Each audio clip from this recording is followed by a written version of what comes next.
Ben ritrovate cattoliche dintorni. Frequentare una delle 6 facoltà della Cattolica quasi gratuitamente è possibile. Sono numerosi infatti gli aiuti economici che Educat mette in campo per aiutare gli studenti che non hanno la possibilità di sostenere il costo delle tasse. Vediamo quali sono e cosa si deve fare per ottenerli. Dottor Massimo Pesenti, che tipo di aiuti economici mette in campo l'Università Cattolica per i suoi studenti? L'Università Cattolica ha aperto un ente che si chiama Educat, ente per il diritto allo studio per gli studenti dell'Università Cattolica, che si occupa fondamentalmente di 3 servizi. Innanzitutto le borse di studio destinate a quegli studenti meritevoli che hanno bisogno di un aiuto per proseguire il loro percorso di studi. In secondo luogo delle soluzioni abitative per gli studenti fuori sede che hanno bisogno di alloggiare a Brescia e in terzo luogo il servizio mensa per tutti gli studenti. Vediamo le borse di studio. Come si fa ad ottenere una borsa di studio qua in Cattolica? Ma è molto semplice, bisogna andare sul sito di Educat, www.educat.it, e seguire la procedura online per presentare la domanda di borsa di studio. Questa domanda va fatta entro il 30 di settembre di ogni anno, anche se non si è ancora immatricolati. Al termine di questa domanda bisognerà superare un certo numero di crediti formativi universitari, cioè sostenere un certo numero di esami entro l'agosto dell'anno successivo, quindi entro l'agosto del 2014. Posso aggiungere che la maggior parte degli studenti che richiede la borsa di studio riesce poi effettivamente ad ottenere un sostegno economico. Nell'ultimo anno accademico che si sta concludendo in questo periodo sono state 600 le domande e ben 540 studenti hanno ottenuto la borsa di studio, che consiste nell'esonero totale delle tasse e in alcuni casi anche in un buono pasto giornaliero e in un contributo economico che va da un minimo di 1.900 euro ad un massimo di 5.000 euro in funzione delle fasce di reddito di appartenenza. Per quanto riguarda invece i servizi abitativi, che tipo di opportunità offriamo agli studenti?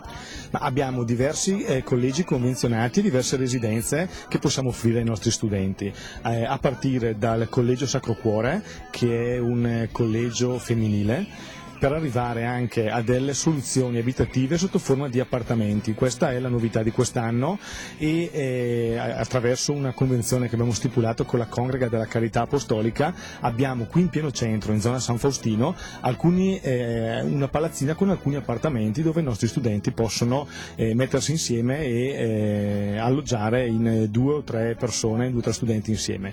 Poi abbiamo altre convenzioni classiche che sono con il Convitto San Giorgio, sempre in pieno centro, ed è un convitto esclusivamente maschile, e poi abbiamo anche per quelli che amano un po' più di tranquillità la residenza Villa Pace a Gussago, che non è in centro ma che è una bellissima residenza che consente anche, come dire, con un ambiente molto favorevole per lo studio, tranquillità e serenità per poter affrontare gli esami.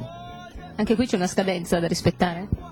Ma allora, in realtà per quanto riguarda le residenze diciamo che cerchiamo di riempire i posti in ordine cronologico, per cui ovviamente prima si riesce a presentare il proprio interesse, prima è possibile fermare la Camera.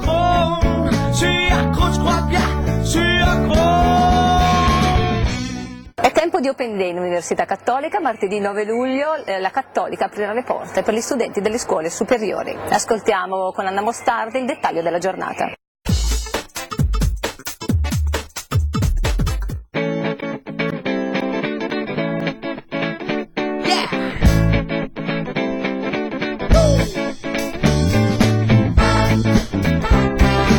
Martedì 9 luglio l'Università Cattolica aprirà le porte per accogliere gli studenti delle scuole superiori e far conoscere l'offerta formativa. Perché l'Open Day? Perché è importante partecipare a questa giornata?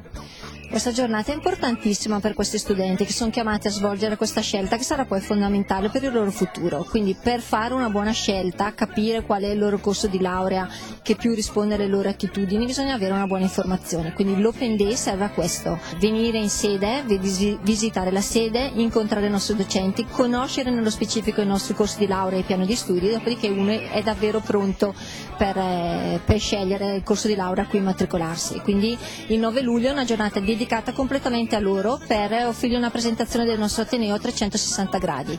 corsi di laurea, piano di studi, ma non solo, anche tutti i servizi attivi presso la nostra sede. La giornata inizia con l'apertura dei desk, dei punti informativi alle 8:30 e prosegue poi con la prima presentazione dalle ore 9 e circa ad ogni ora c'è una nuova presentazione relativa a tutti i corsi di laurea attivati presso la nostra sede di Brescia. Le presentazioni saranno ovviamente tenute dai docenti responsabili dei vari corsi di laurea, saranno presenti anche i tutor, che sono studenti che hanno appena concluso il loro percorso formativo presso la nostra sede, quindi fermarsi anche dopo la presentazione in aula per altre domande con gli stessi e sapere anche come si sono trovati mentre studiavano qui da noi.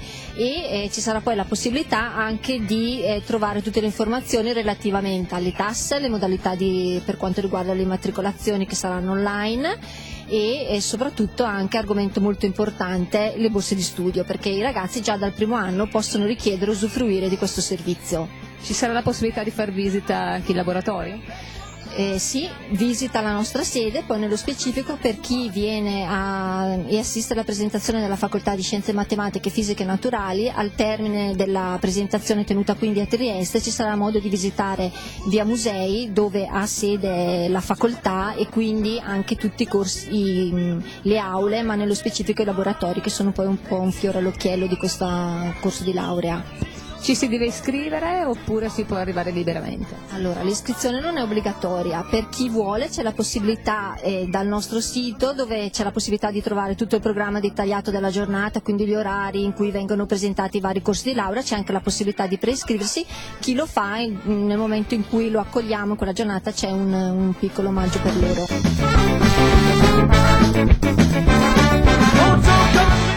E ora spazio alla rubrica Libri in pillole con Silvia Mazzetti.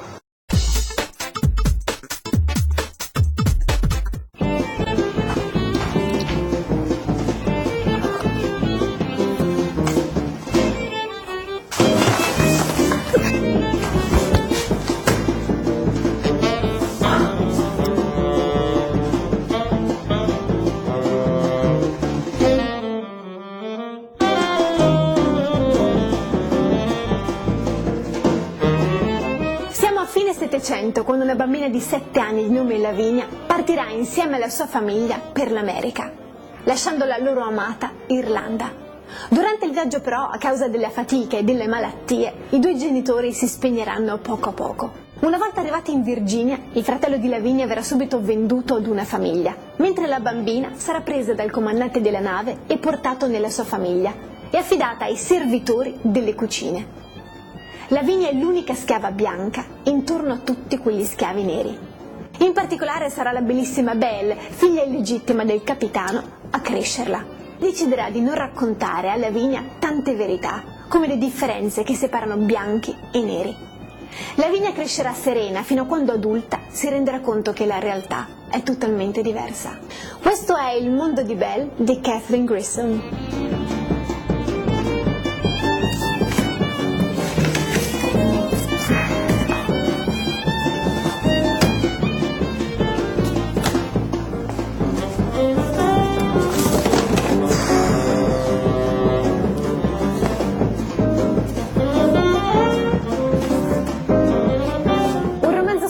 Che esplora l'amore e i diversi modi di amare, un romanzo sulla scelta della responsabilità e sull'importanza dei legami fraterni in una famiglia.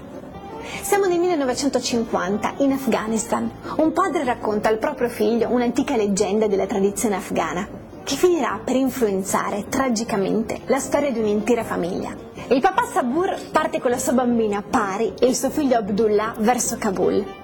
Ha fatto di tutto per far rimanere Abdullah a casa, ma il bambino non vuole staccarsi dalla sua sorellina, a cui è strettamente legato, e soprattutto sospetta qualcosa su quello strano viaggio, ma mai quello che arriverà una volta arrivati a Kabul.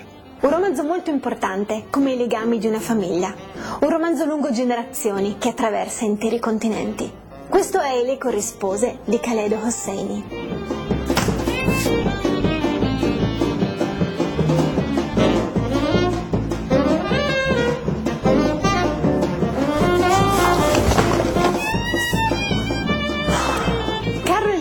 Il capobanda di rapinatori Ruberson, che si limitano di solito a scassinare le automobili per portare via giocattoli, dolci e giornali.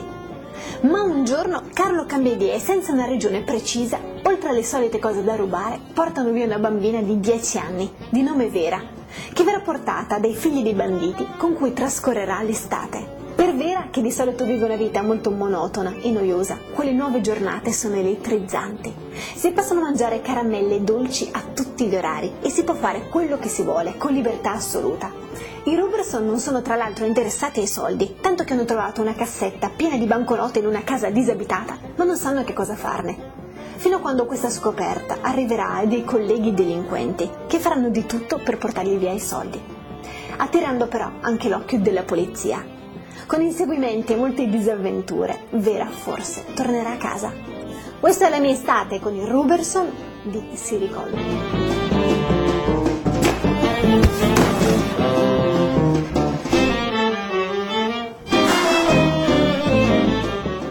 Anche per questa puntata è tutto, vi do appuntamento la prossima settimana, come sempre venerdì alle 20:45 su Teletutto per chi volesse rivedere i nostri servizi. Sono disponibili su UCAT. Grazie per essere stati con noi.